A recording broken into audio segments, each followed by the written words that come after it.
So when you hear the name James Madison, you probably think father of the Constitution, right?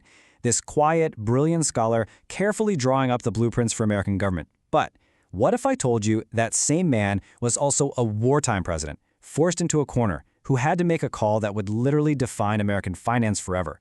Yeah, we're diving into the incredible story of a leader staring down a total financial meltdown. So let's just get right to it. Was Madison just a political theorist, or did his time in office actually forge the financial backbone of the United States? Well, the answer involves a massive crisis, a world at war, and, get this, one of the biggest ideological U-turns in American history. To really get a feel for the storm Madison walked into as president in 1809, you only need to see this one number, 80%. That's how much U.S. exports collapsed in a single year. Thanks to Jefferson's Embargo Act and the wars raging in Europe, government revenue basically vanished. The country was in an absolute freefall. Now, before all this chaos, you have to understand that Madison was a man who stuck to his guns. I mean, he spent his entire life studying history and political philosophy, and he was completely obsessed with one thing: creating a system that would stop any single group from getting way too powerful. And this famous quote, it gets right to the heart of what he was afraid of. Madison truly believed that concentrated power, whether it was political or financial, was the #1 threat to liberty.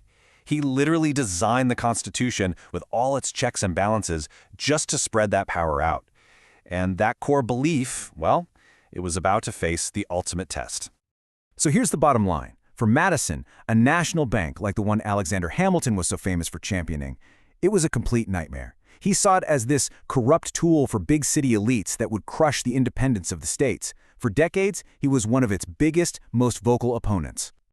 So, you've got this man with these deeply held beliefs about small government and the dangers of concentrated power. What happens next? Well, those beliefs are about to slam head-on into the brutal reality of a world in chaos. And Madison's going to have to choose between his principles and the survival of the very nation he helped create. I mean, just look at this chain reaction of disasters. First, the trade completely collapses. Then, in 1811, Madison's own party lets the charter for the national bank just expire. They actually celebrated it. A victory for small government, they said. But then, just 1 year later, America declares war on the biggest superpower in the world, Great Britain, with absolutely no way to pay for it. And the financial shock of that war was just staggering.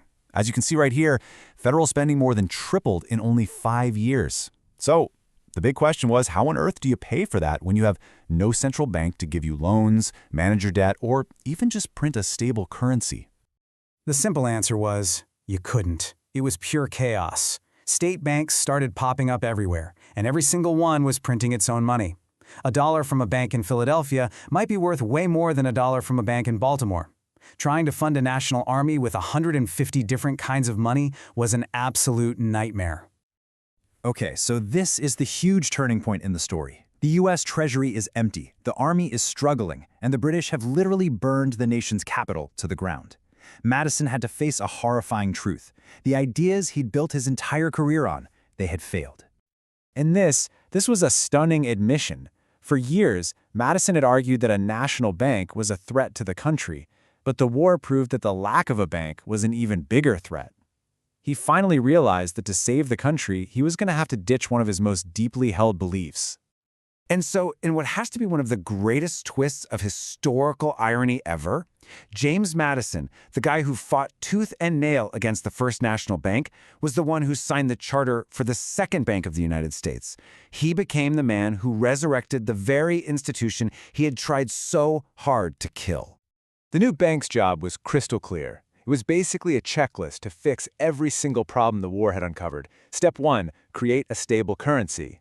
Step 2, get those out-of-control state banks in line. Step 3, figure out how to manage this massive new war debt. And maybe most important of all, Step 4, restore the world's faith that America could actually pay its bills. But this decision wasn't just about putting out a fire. It was about laying a whole new foundation. Madison's pragmatic U-turn ended up reshaping the financial destiny of the United States for the next 100 years. Now, the war was unbelievably expensive. You can see the national debt more than doubled. But look at the exports column. With a stable financial system finally starting to take shape, American trade came roaring back, jumping almost 9 times from its lowest point during the war. The recovery wasn't just coming, it was immediate and powerful. So when you look at it, Madison's real legacy is way more complicated than we usually think. He reluctantly proved that a strong central financial system was absolutely essential for a country to survive. He cemented the federal government's power to tax citizens directly, and his second bank basically laid the conceptual groundwork for what would eventually become the modern Federal Reserve. It's really the ultimate paradox, isn't it? The man who was so afraid of concentrated power ended up building a much more powerful and centralized financial government. And he didn't do it because he changed his mind and suddenly loved the idea. He did it because he believed it was the only way to save the republic he had given his life to creating.